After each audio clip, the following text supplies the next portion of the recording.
नमस्कार, बहुत स्वागत आप सभी का। मैं आपके साथ अब्दुल नबी हसन खबर दिन भर लेकर हाजिर हो चुका हूं। खबर दिन भर में आज कौन सी 5 अहम खबरें हैं जिस पर डालेंगे तफसील से नजर, आपको सबसे पहले बताते हैं 5 महत्वपूर्ण खबरें जिस पर आज हम बातचीत करने वाले हैं, आपको डिटेल देने वाले हैं। सबसे पहले जो खबर हम आपको बताएंगे, बात करेंगे खोमेनी की एक चेतावनी की। दरअसल जब एक मुल्क की चुप्पी टूटती है तो सिर्फ शब्द नहीं, इरादे बरसते हैं। तेहरान से उठा हर एक लफ्ज इस बार सिर्फ बयान नहीं था, वो एक चेतावनी थी। ईरान की जुबान में अब सिर्फ गुस्सा नहीं है, उसमें बदले की गूंज भी शामिल है। अयतुल्लाह खोमेनी ने जो कहा है वो दुनिया की सबसे ताकतवर ताकतों को सुनना ही नहीं, समझना भी पड़ेगा। अब सवाल ये नहीं है कि आग लगेगी या नहीं, सवाल ये है कि वो किस ओर सबसे पहले फूटेगी। डिटेल अब से कुछ देर के बाद। इसके अलावा दूसरी खबर का जिक्र करेंगे। जिक्र दरअसल आरजेडी के नए अध्यक्ष की करेंगे। बिहार की सियासत में एक बार फिर से करवट ली है, लेकिन इस बार चाल चली है खुद लालू तेजस्वी की जोड़ी ने। 77 साल की उम्र में एक नया खिलाड़ी मैदान में है, मंगनी लाल मंडल, जिनका नाम आते ही बदल गए हैं सियासी समीकरण। जाति की विसात पर चला गया धनुक कार्ड और अब नीतीश की सबसे बड़ी ताकत पर सीधी चोट। क्या ये वापसी है मंडल राज की या तेजस्वी यादव के 2025 के मास्टर स्ट्रोक की पहली झलक? सवाल उठते हैं, चर्चाएं तेज हैं, बिहार की राजनीति फिर से उबाल पर है। डिटेल आपसे कुछ देर के बाद। इसके अलावा जिक्र तीसरी खबर का करेंगे, नई फास्टैग स्कीम का करेंगे। अगर आप हाईवे पर रोज सफर करते हैं तो तैयार हो जाइए, क्योंकि अब टोल प्लाजा पर ना रुकना पड़ेगा, ना बार बार बैलेंस चेक करना पड़ेगा। सिर्फ 3,000 रुपए में पूरे साल के लिए 200 ट्रिप की आजादी मिल जाएगी। ये वादा किसी और ने नहीं, खुद नितिन गडकरी ने किया है। सवाल है, क्या ये सिर्फ एक स्कीम है या आपके इस सफर की सबसे बड़ी राहत है? क्या एक्सप्रेस वे पर ये पास चलेगा? और आखिर एक ट्रिप का मतलब क्या है? इस नई फास्टैग स्कीम ने पूरे देश के ड्राइवर्स और ट्रैवलर्स के बीच तूफान ला दिया है। जवाब हम देंगे, बिल्कुल क्लियर देंगे, क्योंकि ये खेल सिर्फ ट्रैफिक का नहीं, आपके टाइम और मनी का भी है। कुछ देर के बाद जवाब आपके बीच। चौथी खबर का जिक्र करेंगे, खान सर के धमाके का करेंगे। जब एक क्लासरूम का टीचर सियासत की क्लास लेने लगे तो पूरा सिस्टम सवालों के घेरे में घिर जाता है। बिहार की राजनीति में आज हुआ है एक ऐसा धमाका जिसने पटना से लेकर दिल्ली तक हलचल मचा दी है। क्या खान सर अब बोर्ड की जगह बैलेट से बदलाव लाएंगे? आप नेता संजय सिंह से मुलाकात ने जता दिया है, मामला सिर्फ मुलाकात का नहीं, मिशन बिहार का है। तो क्या पटना की कोचिंग गलियों से निकलेगा 2025 का बड़ा चेहरा? जवाब आपको कुछ देर के बाद देंगे। पांचवी अहम खबर का जिक्र करेंगे। जिक्र बुलडोजर की गरज का करेंगे। जब बुलडोजर चला तो सिर्फ दीवारें नहीं टूटी, टूटा एक शहर का स्वाद, एक पीढ़ियों की पहचान। वाराणसी में गरजा विकास का पहिया और मलबे में दब गई वो दुकानें जो इतिहास थी। चाची की कचौड़ी हो या पहलवान लस्सी, नाम ही नहीं, वाराणसी की विरासत थी और अब सिर्फ यादें हैं। प्रशासन कह रहा है अतिक्रमण, लेकिन दुकानदार पूछ रहे हैं तो हमारी सदी भर की सेवा क्या गैर कानूनी थी? विकास की रफ्तार अब विरासत से जा टकराई है। सवाल बड़े हैं, सड़क चौड़ी होगी या फिर यादें बचेंगी? डिटेल आपसे कुछ देर के बाद। इन 5 अहम खबरों पर डालेंगे विस्तार से नजर।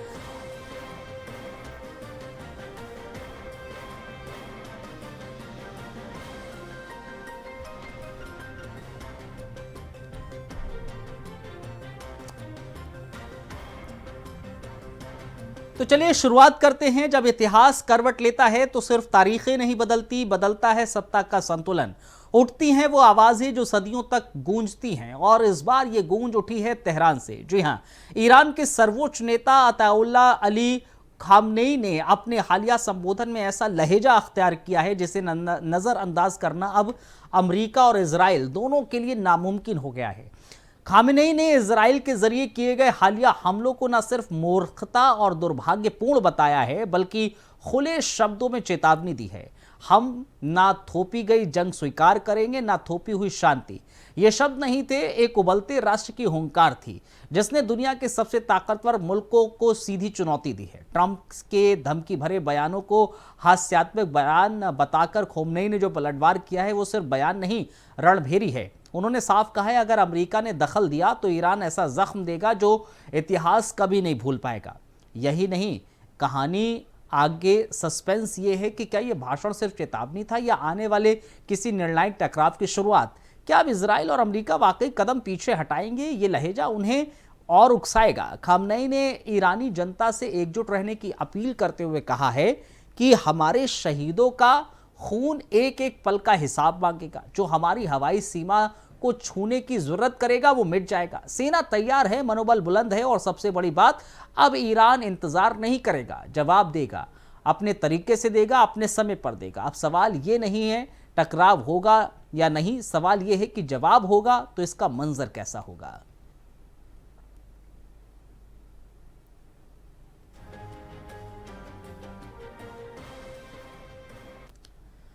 बिहार की राजनीति में एक बार फिर बड़ा उलटफेर हुआ है। दरअसल इस बार दांव चला है खुद लालू प्रसाद यादव और तेजस्वी यादव ने मिलकर।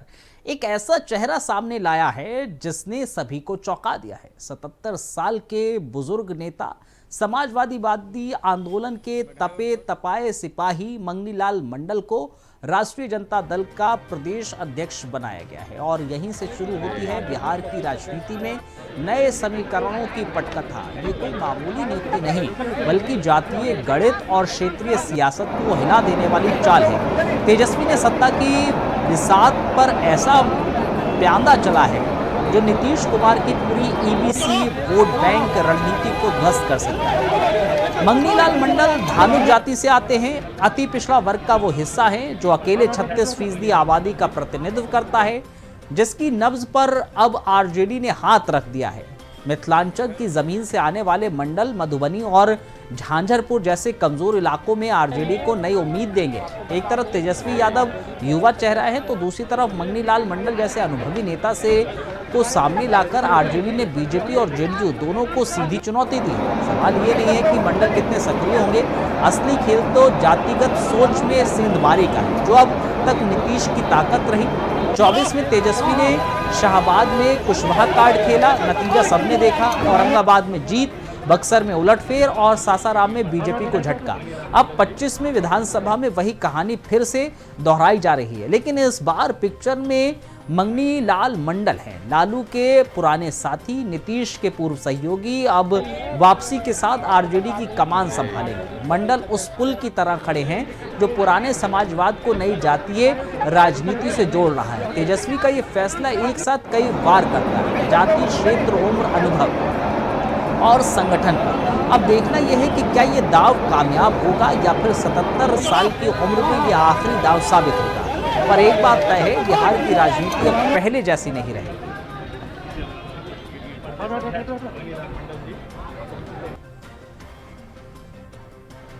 समझिए कौन है मंगनीलाल मंडल। समाजवादी आंदोलन से निकले पुराने सियासी चेहरा हैं। कर्पूरी ठाकुर के करीबी और उनके सानिध्य में ही राजनीति की उन्होंने शुरुआत की। लालू यादव और नीतीश कुमार के समकालीन नेता हैं। पहली बार 86 में लोक दल के उम्मीदवार के तौर पर बिहार विधान परिषद में हिस्सा लिया। 86 से 2004 तक 3 बार विधान परिषद के सदस्य रहे। लालू प्रसाद यादव की सरकार में मंत्री भी रह चुके हैं। उन्हें लालू और नीतीश के बराबर का समाजवादी नेता माना जाता है। समय के साथ राजनीति में लालू नीतीश का कद बढ़ा, मंडल रफ्तार से चूक गए। बाद में आरजेडी से मोहभंग हुआ, जेडीयू में शामिल हुए, नीतीश के साथ जुड़ गए। फिर आज भी बिहार की राजनीति में पुराने समाजवादी मूल्यों के प्रतीक माने जाते हैं। समाजवादी आंदोलन से निकले पुराने सियासी चेहरा हैं।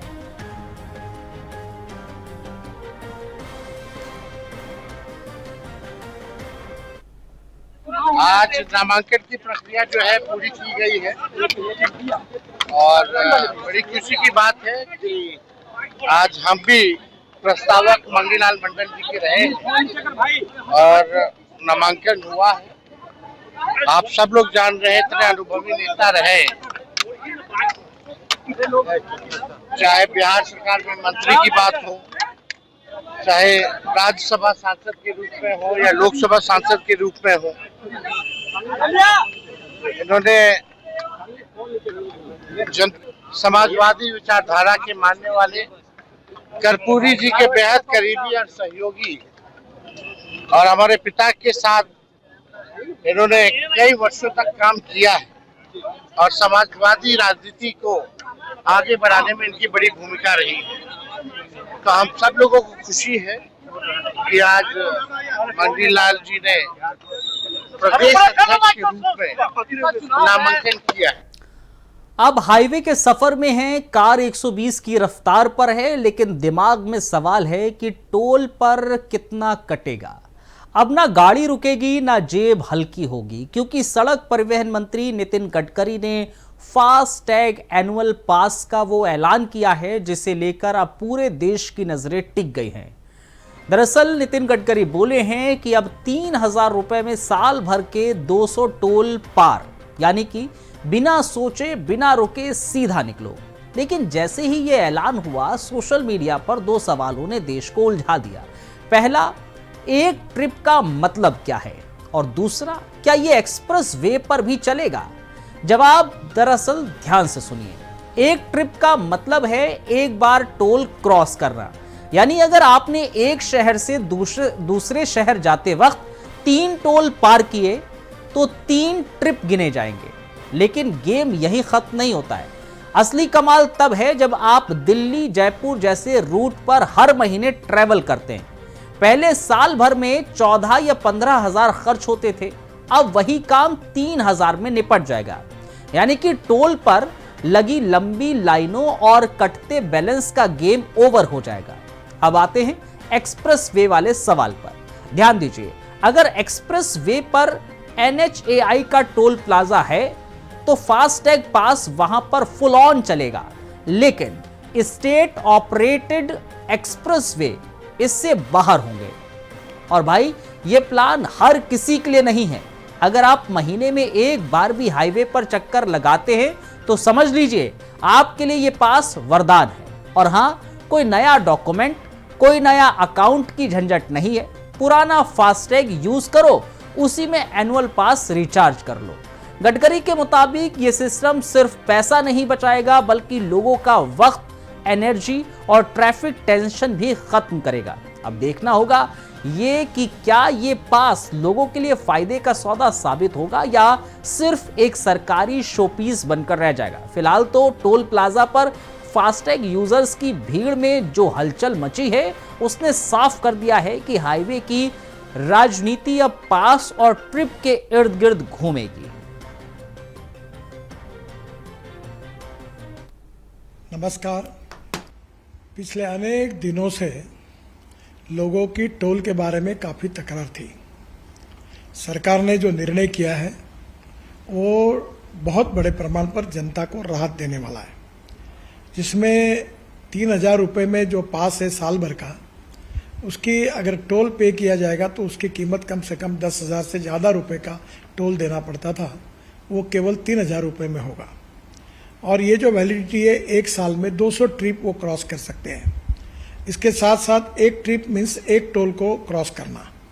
इसका फ़ायदा ये होगा कि 200 ट्रिप्स यानी 200 टोल क्रॉस करना होगा, और एक टोल क्रॉसिंग की एवरेज कॉस्ट केवल 15 रुपये पड़ेगी। कुछ जगह पर ये 80 रुपये है, 50 रुपये है, 100 रुपये है, तो ये केवल 15 रुपये हो जाएगी।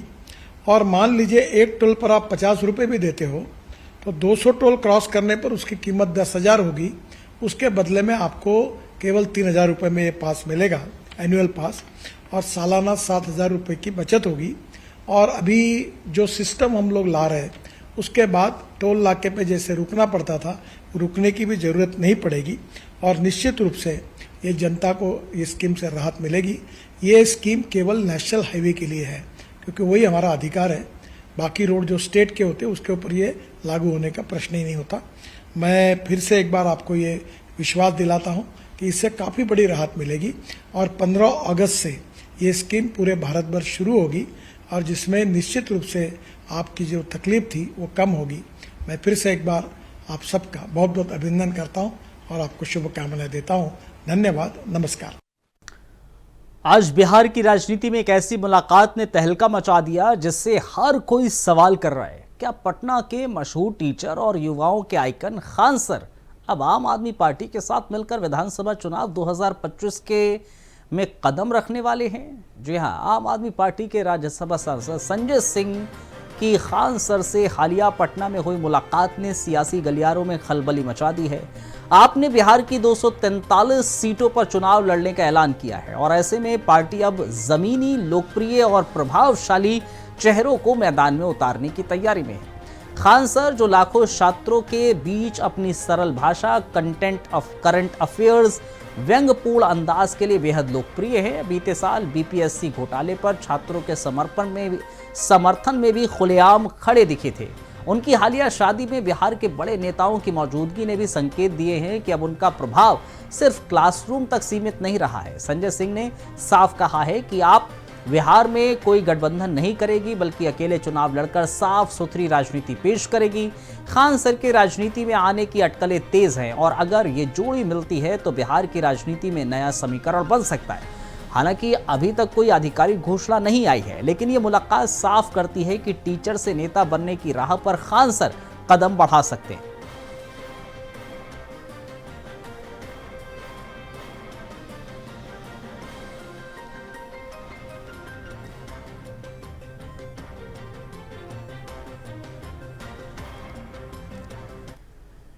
एक और अहम खबर दरअसल वाराणसी से देखने को मिली, जहां एक चौंकाने वाली खबर आई। लंका इलाके में प्रशासन ने बुलडोजर चलाकर करीब 35 दुकानों को जमींदोज किया। इन दुकानों में शामिल हैं 120 साल पुरानी मशहूर चाची की कचौड़ी और पहलवान लस्सी की दुकान, जो स्थानीय लोगों और पर्यटकों के लिए सिर्फ दुकानें नहीं बल्कि एक पहचान थी। दरअसल ये कार्रवाई सड़कों के चौड़ीकरण के लिए की गई है। रविदास गेट रोड किनारे फैले इन दुकानों को अवैध अतिक्रमण मानते हुए पुलिस प्रशासन की बड़ी टीम के साथ बुलडोजर पहुंचा और ये ऐतिहासिक दुकानों को ढहा दिया गया। प्रशासन ने पहले ही दुकानदारों को नोटिस भेजे थे, जिससे ज्यादातर दुकानदार खुद ही दुकान खाली कर चुके थे, लेकिन कुछ ने कहा उन्हें पर्याप्त समय नहीं मिला। जब देर रात प्रशासन और भारी पुलिस बल के साथ बुलडोजर पहुंचा, तब दुकानें अपनी दुकानें समेटते और भावुक नजर आए। खासकर पहलवान लस्सी वाले दुकानदार का भावुक होना इस बात का सबूत है कि ये दुकानें कितनी गहरी जड़ें जमाए थी। स्थानीय लोग भी इस कार्रवाई को देखकर भावुक हुए। कुछ ने तो पुलिस से समझा बुझाकर वहां से हटने की अपील की, लेकिन सवाल है विकास की इस चक्की में आखिर कितना मुआवजा, पुनर्वास मिलेगा उन दुकानदारों को जिनकी ये दुकानें दशकों पुरानी थी और जिनसे जुड़ी थी लाखों लोगों की यादें। प्रशासन ने 4 लेन सड़क निर्माण की योजना तो घोषित कर दी, लेकिन साथ ही ये जिम्मेदारी भी बनती है कि वो इन लोगों का भविष्य भी संवारे। तस्वीरें दो आपकी टेलीविजन स्क्रीन पर हैं। एक वाराणसी उत्तर प्रदेश में भी बुलडोजर चला, दूसरा जामनगर में भी अवैध जो कॉलोनीज हैं उन पर भी बुलडोजर चलाया गया। नुकसान समझ ली कितने लोगों का रोजी रोटी चला गया, कितने परिवार का रोजी रोटी चला गया इससे। अब वो लोग कहाँ जाएंगे, क्या करेंगे, ये इसके लिए भी कोई कुछ आदेश नहीं हुआ है अभी। बस हट जाइए, हटाने का आदेश आया कि आप लोग को यहाँ खाली करना है। पिछले 2.5 महीने के टाइम में हमने कुल मिलाकर 900 से भी ज्यादा encroachment, different types of encroachment remove किए, जिसकी वजह से हमें 19.19 लाख स्क्वायर फुट जगह प्राप्त हुई है जो अंडर एनक्रोचमेंट थी। इन सब की आज की तारीख में बाजार कीमत अगर देखी जाए तो वो करीब 259 करोड़ रुपीस के आसपास होती है। अब ईरान से एक खबर ऐसी आ रही है जिसने पूरी दुनिया की निगाहें अपनी तरफ खींच ली हैं। दरअसल ईरानी टेलीविजन ने जनता से एक चौंकाने वाली अपील की है, अपने फोन से व्हाट्सएप ऐप हटाने की। वजह क्या है? आरोप है कि इस लोकप्रिय मैसेजिंग ऐप के जरिए इजराइल वहां के नागरिकों की गुप्त जानकारी इकट्ठा कर रहा है, यानी एक तरह की जासूसी। जबकि व्हाट्सएप की तरफ से इसे पूरी तरह खारिज किया गया है। कहा गया है कि उनका app end to end encryption तकनीक पर चलता है, जिससे बीच में कोई भी मैसेज पढ़ नहीं सकता और वो किसी सरकार को कोई निजी डेटा नहीं देते हैं। लेकिन तकनीक की जानकारों की माने तो 0 डे एक्सप्लॉइट्स जैसे साइबर हमलों या फिर सोशल इंजीनियरिंग तरीकों से सुरक्षा की दीवारें भी टूट सकती हैं।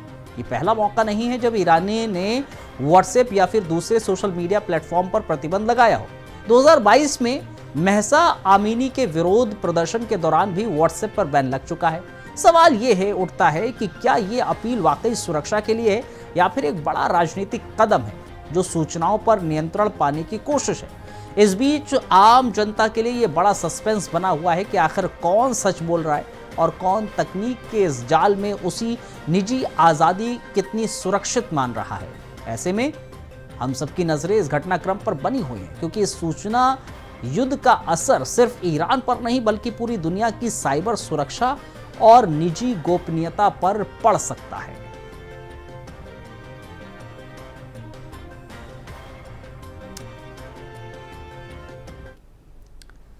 कैंसर वो शब्द ही लाखों लोगों के लिए डर और अनिश्चितता लेकर आता है, लेकिन क्या आप जानते हैं कि अब एक ऐसा तकनीक तरीका सामने आया है जो सिर्फ खून की एक छोटी सी बूंद से इस जानलेवा बीमारी का पता लगा सकता है। जी हाँ, आपने सही सुना है। माइकल साइंस और आर्टिफिशियल इंटेलिजेंस के मेल से एक नया एआई टूल फ्रेगल बनाकर तैयार हुआ है, जो कैंसर की पहचान बेहद सस्ते, तेज और सरल तरीके से कर सकता है। दरअसल ये फ्रेगल आखिर क्या है और कैसे काम करता है, जरा जानिए। दरअसल जब शरीर में कैंसर होता है तो ट्यूमर से डीएनए के कुछ छोटे टुकड़े खून में आ जाते हैं, जिन्हें ctDNA कहा जाता है। फ्रेगल एआई से इस ctDNA की लंबाई और संरचना को स्कैन करता है और पहचानता है कि कहीं यह कैंसर का संकेत तो नहीं। ये बिल्कुल वैसे ही है जैसे कोरोना वायरस की जांच के लिए वैज्ञानिक वायरस को पानी में ढूंढते थे। लेकिन खास बात यह है कि इस टेस्ट की कीमत बहुत कम, केवल लगभग 3000 रुपए है, जो पारंपरिक कैंसर टेस्ट की तुलना में बहुत सस्ता है, जो कभी कभी 60,000 रुपए तक होता है। अब बात करते हैं इसके फायदे की। इस टेस्ट को बार बार दोहराया जा सकता है, जिससे डॉक्टर ये जान सकते हैं कि जो इलाज दिया जा रहा है वो कितना असरदार है। साथ ही ये टेस्ट कैंसर के वापस आने के संकेत भी जल्दी पकड़ लेता है। इससे मरीज को महंगे और दर्दनाक टेस्ट से गुजरना नहीं पड़ता और इलाज भी तेजी आ जाती है इलाज में भी। अभी ये टेस्ट सिंगापुर में 100 से ज्यादा मरीजों पर इस्तेमाल किया जा रहा है और शुरुआती रिपोर्ट्स काफी सकारात्मक है। वैज्ञानिकों का मानना है कि जल्द ही ये टेस्ट दुनिया भर के अस्पतालों में आम हो जाएगा, जिससे लाखों मरीजों की जान बचाने में मदद मिलेगी। डॉक्टर वान यू, जो इस प्रोजेक्ट के हेड हैं, वो कहते हैं, फ्रेगल, हमारी उम्मीद है कि ये एआई टूल कैंसर का इलाज सस्ता, आसान और ज्यादा असरदार बना देगा। विज्ञान ने एक बार फिर मानवता को नई उम्मीद दी है। क्या ये टेस्ट सच में कैंसर के खिलाफ लड़ाई का नया हथियार साबित होगा? ये वक्त बताएगा, लेकिन जाहिर तौर पर ये खबर लोगों को सुकून देने वाली जरूर नजर आती है।